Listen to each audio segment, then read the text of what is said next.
अबको पालोमा यो मञ्चमा कविता लिएर आउँदैनुहुन्छ झापाबाट टोली प्रसाद राजवंशी। भविष्य सस्ते सस्ते कुना पुगिल एकटिया लदिर, तारोला गेनाते गेनाते कुना पुगिल दादो दादीला, कुना पुग्नु मुई मोर अस्तित्व कुना छ।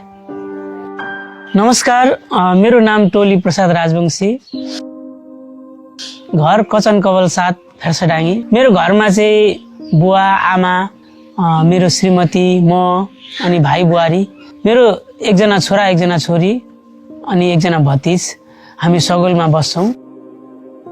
म चाहिँ समूहमा गएर किस्ता उठाउने काम, पैसा उठाउने काम गर्छु। मेरो बुवाको नाममा चाहिँ यही भिट्टा मात्रै हो। मैले चाहिँ अब जिरोबाट उठेकै म मान्छे हो। बुवा चाहिँ पहिला चाहिँ अब जग्गा जमिन नभएकोले गर्दाखेरि अरूकोमा धान काट्ने, दिनीमा धान काट्ने, जनमजदुर गरेर हामीलाई यहाँसम्म, मलाई यहाँसम्म पुर्याउनु भएको छ। बल्ल बल्ल एउटा जागिर पाएको छु। बुवा चाहिँ अलिक अहिले हिँड्न सक्नुहुन्न।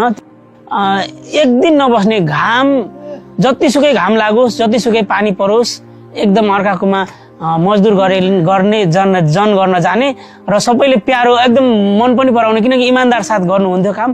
माटोको काम ज्यादा गर्नुभयो।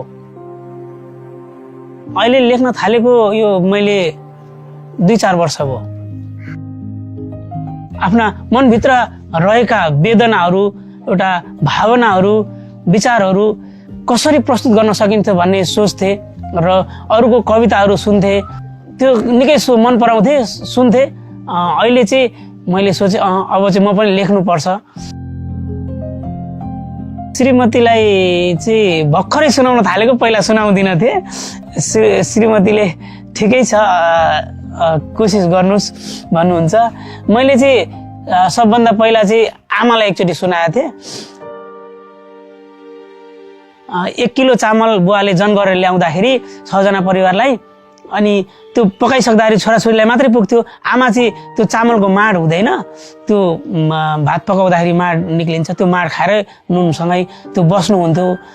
त्यो चाहिँ एकचोटि त्यो कवितामा मैले प्रस्तुत गरेर आमालाई मैले सुनाएको थिएँ।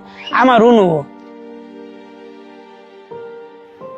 আপনার খুশিলা বলিদান দিয়ে আনিসলে এক মুঠি মাটি আর বেনাইসলে আমার ভবিষ্য। ওইখানা চিনাইছে আমাক এখান মাটির, এটা দেশের महत्व। একটা খুশি জিতিয়ে নেবি, ফের হারি গেল দেশ। একটা খুশি হারিয়ে নে, জিতি গেল देश। मेरो कविताको शीर्षक छ तिमीलाई भेटेपछि। तिमीलाई भेटेपछि बुझे मेरो महत्व। म त हराइ जान्थे यत्तिकै कतै जिन्दगीको क्यानभासमा, नेपथ्यको बाटोहरूमा, केही गुनासोहरूमा, कुनै गोरेटोहरूमा, गल्लीहरूमा, रङ्गहरूमा, बिरङ्गहरूमा।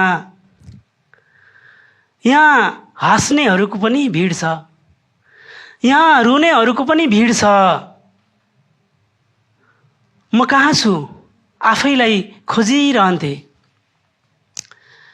कहिले छालहरूसँगै डराउँथे, कहिले तालहरूसँग डराउँथे।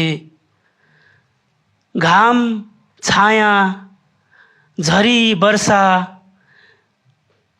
हिलो माटोसँग डराउँथे। हेरिरहन्थे आकाशतिर, खोजिरहन्थे आफैलाई। म त आफैलाई मन नपराउने मान्छे, आफ्नै अनुहारदेखि रिस उठिरहने मान्छे। बादलहरूसँगै उड्थे,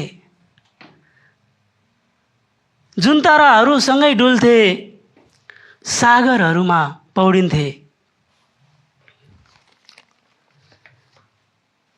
देखिरहन्थे हजार हजार सपनाहरू, लेखिरहन्थे प्रेमिल कविताहरू।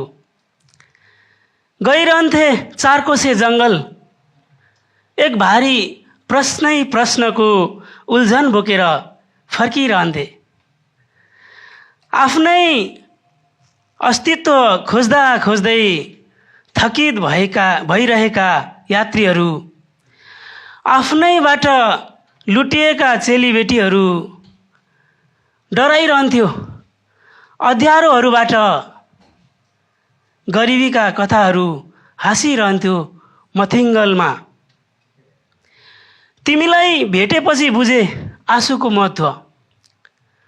म त रोइजान्थे यत्तिकै कुनै चोटहरूमा, असफलताहरूमा, अन्याय अन्योलहरूमा, 10 गजाहरूमा, अँध्यारोहरूमा।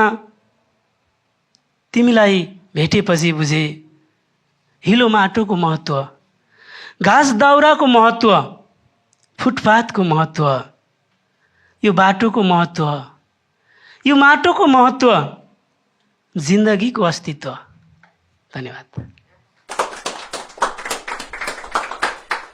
धन्यवाद मिठो कविताको लागि। धन्यवाद सबैलाई।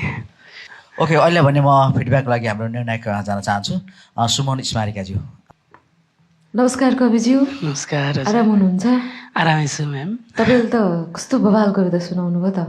तपाईँको कविताले बोल्न खोजिरहेको कुरा हामीले बुझ्यौँ। शुभकामना। धन्यवाद। हस्, थ्याङ्क यू सो मच। हुन्छ, शुभकामना तपाईँलाई। हुन्छ, धन्यवाद। प्रतीक्षा गर्नुहोला। यसरी आज यो मञ्चबाट कसैको यात्रा टुङ्गिँदैछ, तर सपना टुङ्गिएको पक्कै होइन। आफ्नो क्षमतालाई देश दुनियाँ सामु चिनाउने साहसी यात्राको एउटा अध्याय मात्रै हो। आज हामीले 10 सहभागीबाट 8 सहभागी प्राप्त गरेका छौं र भोलिको अङ्कमा अन्य सहभागीका कविताको साथ नयाँ उचाइ, नयाँ पहिचान, नयाँ सफलतासँग भेट्ने आशा सहित उपस्थित हुनेछौं।